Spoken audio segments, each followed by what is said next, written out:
महाराष्ट्र चुनाव के दौरान महायुति के प्रचार अभियान में दो नारे बटेंगे तो कटेंगे, एक है तो सेफ है की खूब चर्चा रही। बीजेपी की महायुति की इस प्रचंड जीत के पीछे इन दोनों नारों का बड़ा योगदान माना जा रहा है। पहला नारा जहां उत्तर प्रदेश के मुख्यमंत्री योगी आदित्यनाथ ने दिया था, वहीं दूसरा नारा प्रधानमंत्री नरेंद्र मोदी ने दिया। महाराष्ट्र बीजेपी के सबसे बड़े चेहरे में शुमार और महायुति सरकार में गृह मंत्री रहे देवेंद्र फडणवीस की पार्टी की जीत के बाद इसका श्रेय सीधा पीएम मोदी को दिया।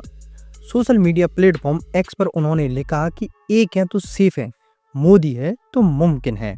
वैसे पीएम मोदी को जीत का श्रेय देने वाले फडणवीस अकेले बीजेपी नेता नहीं है। इसमें दूसरा नाम जिसने सभी का ध्यान खींचा वह केशव प्रसाद मौर्य का है। उन्होंने लिखा एक है तो सेफ है, एक है तो जीत है। मौर्य ने अपने पोस्ट में किसी का नाम तो नहीं लिया, लेकिन उन्होंने इस पोस्ट से साफ कर दिया कि इस जीत का श्रेय पीएम मोदी को दे रहे हैं। मौर्य पहले भी सीएम योगी के बटेंगे तो कटेंगे वाले नारे का समर्थन करते रहे हैं। महाराष्ट्र असेंबली इलेक्शन 2024 में 20 नवंबर को मतदान के बाद फडणवीस ने नागपुर के महल इलाके में आरएसएस मुख्यालय जाकर संघ प्रमुख मोहन भागवत का आभार व्यक्त किया। साथ ही आरएसएस प्रमुख ने अपने विजयदशमी भाषण में बांग्लादेश में हिंदू समुदाय के दमन का हवाला देते हुए हिंदू एकता पर जोर दिया था।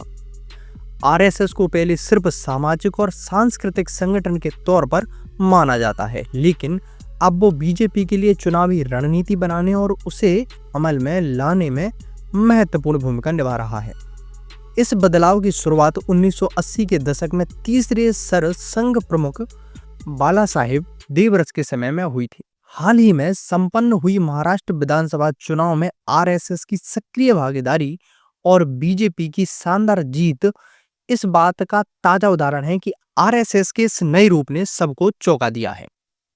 आरएसएस के कार्यकर्ताओं ने महाराष्ट्र में घर घर जाकर प्रचार किया और लोगों को वोट देने के लिए प्रेरित भी किया।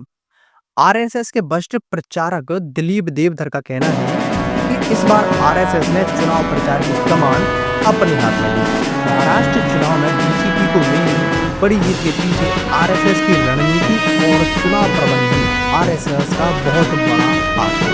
बीजेपी ने 2014 के चुनाव में जीती गई 122 सीटों के आंकड़ों को पार करते हुए इस बार और भी शानदार प्रदर्शन किया। आरएसएस कार्यकर्ताओं ने पूरे महाराष्ट्र में डेरा डालकर सुनिश्चित किया कि महायुति के उम्मीदवारों को हर विधानसभा क्षेत्र में अच्छी खासी सीटें मिली।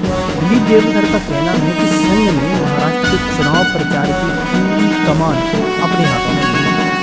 इस काम के लिए आरएसएस के पश्चिम क्षेत्र के पूर्व प्रमुख और वर्तमान में संयुक्त महासचिव अतुल लिमाय को जिम्मेदारी सौंपी।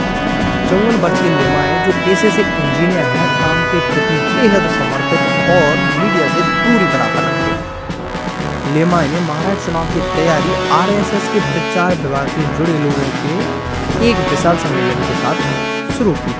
लोकसभा चुनाव में 48 सीटों में से 30 सीटों पर महाविकास अघाड़ी ने कब्जा किया था। बीजेपी की महायुति सिर्फ 17 सीटों पर सिमट गई।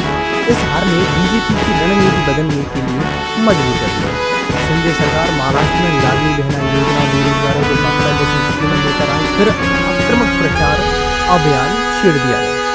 इस जीत का श्रेय एकनाथ शिंदे और अजित पवार को भी मिला। उन्होंने गठबंधन में विवाद की हालत पैदा नहीं होने दी और इस जीत का पूरा श्रेय बराबर बांटा गया।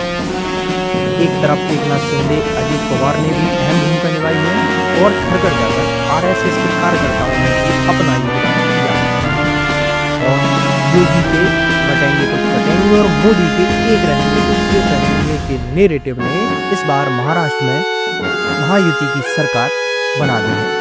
आप इस चीज के बारे में क्या कहना चाहेंगे, हमें कमेंट बॉक्स में जरूर बताएं। धन्यवाद। जय हिंद, जय भारत।